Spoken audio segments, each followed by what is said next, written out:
तो क्या हो अगर का सीजन 2 समाप्त हो चुका है और चाहे इस बार भाई कुछ एपिसोड्स चाय कम पानी थे बट कुछ एपिसोड्स भाई बैनर ब्लड कम सुपर सीरम भी थे, जिनमें से इस बार कुछ इंसेनली ओपी कैरेक्टर्स देखने मिले हैं और आज हम उन्हीं पे ही बात करेंगे। सो बिना किसी का पत्थर चुराए पत्थर कौन चुराता है, शुरू करते हैं। तो पहला कैरेक्टर है हमारा हल्क होगन, वो अलग है Hogan Hulk AKA the freak. Like वैसे तो ये अपने कॉमिक वाले काउंटर पार्ट से बहुत डिफरेंट है। उसमें बेसिकली जब ये चच्चा जी पूरा ऐसे लुढ़कने के हालत में थे तब डॉक्टर्स ने इसे बचाने के लिए टोनी स्टार्क का एक एनर्वेशन इंटेंसिफायर नाम का रे लगा दिया, जिससे होगन साहब बच तो गए बट इस रे के इफेक्ट से वो एक ऐसे पूरा माइंडलेस जायंट में ट्रांसफॉर्म हो गया, ऑब्वियसली द फ्रीक। बट यहाँ पे हमारे MCU में ये किसी रे नहीं बल्कि हल्क के ही ब्लड से म्यूटेट हुआ और इसीलिए उसका अपीयरेंस और दूसरे ट्रेड्स भी एग्जैक्टली हल्क ही तरह है। इनफैक्ट ये एक चीज में हल्क से बेटर भी है कि बैंगन राज बनने के बाद भी फुल कंट्रोल में ही रहता है, ऐसा पागल बुलडोजर नहीं बन जाता। फिर इसके बाद अगला कैरेक्टर है हमारा सकारियन टोनी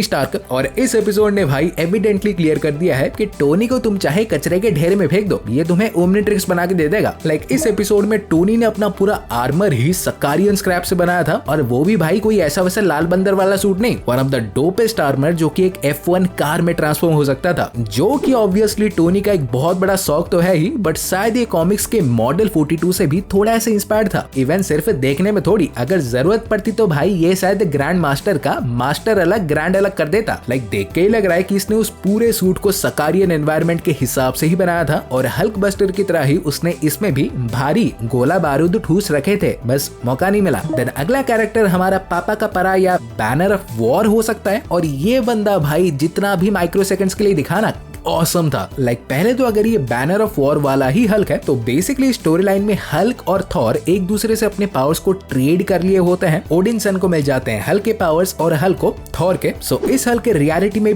भी कुछ ऐसा ही हुआ होगा, जिससे इसे थॉर की लाइटनिंग पावर्स मिल गई होंगी और इसके एक्सट्रीम गामा एनर्जी से इन्फ्यूज्ड होके वो ग्रीन दिख रहे हैं। बट यहाँ पे इसके हाथ में ऑल फादर स्वॉर्ड और पीठ पे विंग्स देख के लग रहा है कि प्रोबेबली इसका सिनेरियो कॉमिक से थोड़ा डिफरेंट होगा। लाइक मेरी थ्योरी के हिसाब से हो सकता है कि ये हल्क हमारा थॉर रैग्नारॉक के टाइम से ही हो, जिसमें सर्टर के आजाद होने के बाद थॉर ने उसे रोका नहीं बल्कि उल्टा भेजा होगा एस्गार्ड को बचाने के लिए और सर्टर का शटर बंद करने के लिए ऑब्वियसली उसने और वैल्किरी ने अपने पावर्स हल्क को दे दिए होंगे और इसके साथ थॉर ने उसे ऑल फादर स्वॉर्ड भी दे दिया होगा। क्रेजी है बट व्हाट इफ्स भाई इसीलिए तो होता है। फिर अगला कैरेक्टर मल्टीवर्स केंद्रीय विद्यालय की नई भर्ती कहोरी है एंड ऑनेस्टली पहले सोच रहा था कि होगी कोई दीदी बट ये भाई ऑसम थी। इनका पूरा ऐसे वो नीला तालाब टेसरैक्ट लेकर ब्लैक पैंथर के एंसेस्टर प्लेन जैसा ही इनका sky world, great concept. But यहाँ पे सर इन लोगों ने दीदी को थोड़ा ज्यादा रापचिक नहीं बना दिया। लाइक टेसरैक्ट से इसे जो भी कॉस्मिक पावर्स मिले हैं उससे ना कि ओनली इसकी सारी physical ability super human levels पे आ गई है, इमॉर्टैलिटी और हीलिंग फैक्टर भी मिली बट ऑल्सो सर ये अपने कॉस्मिक एनर्जी को मैनिपुलेट भी कर सकती है, जिससे इसके पास भाई portal creation, telekinesis and even elemental manipulation की भी पावर्स थी। और अगर तुम्हारे मन में क्वेश्चन भी है कि वो म्योनिर को कैसे उठा रही थी, तो वो भाई फिजिकली नहीं वो अपने एनर्जी से ही उसको उठा रही थी, बट क्या पता अगर ट्राई करती तो उठा भी लेती। देन अगला कैरेक्टर हमारे गॉडेस ऑफ लाइफ हेला है। लाइक ये वैसे ही इंसेनली पावरफुल थी बट इस एपिसोड ने भाई उसको ऐसे परिवर्तन किया कि वो अपने गॉडेस ऑफ डेथ को सरपास करके उसका टोटल अपोजिट यानी गॉडेस ऑफ लाइफ ही बन गई। और लिटरली भाई पता नहीं कौन से तबेले से इस वाले ओडिन को लाए थे, बिकॉज पहले तो ओडिन हार ही नहीं सकता, उसका ओडिन फोर्स एक ओमेगा लेवल एनर्जी है, 3-4 सेलेस्टियल को खाने से पहले और खाने के बाद लुटका दी है। बट छोड़ो, गए तो गए। और फिर इसने एक ऑलरेडी इवॉल्व्ड हेला को अपना गुंगनीर स्टाफ भी दे दिया, म्योनिर जैसा ही एक एक्सट्रीमली पावरफुल वेपन जिसे सिर्फ हमारे एस्गार्ड के रूलर्स ही विल्ड करते हैं। देन फाइनली एंड में इसने अपने भाई लोकी की तरह ही 9 रेम्स की रक्षा करने का ठान लिया। लाइक जैसे लोकी वहां पे यग्ड्रासिल ट्री यानी 9 रेम्स के सारे टाइमलाइंस को आजाद करके उन्हें प्रोटेक्ट कर रहा है ना, तो वैसे ही यहाँ पे हेला ने भी ये डिसाइड कर लिया कि वो सारे 9 रेम्स को फ्री तो करेगी बट ऑल्सो इतने सालों में ओडिन ने अपने कॉन्क्वेस्ट में जितना भी डैमेज किया है ना ऑल ओवर द यूनिवर्स, तो वो उन सबको भी रिवर्स करके ही रहेगी। क्या बाप था भाई, ओडिन से ज्यादा शिक्षा तो उसके बच्चों को मॉबियस और ज़्यालिंग ने दी। फिर अगला कैरेक्टर हमारे बचपन का वो वाला खिलौना था जो कि टूट जाने पर हम किसी का भी हाथ पैर लगा देते थे, इन्फिनिटी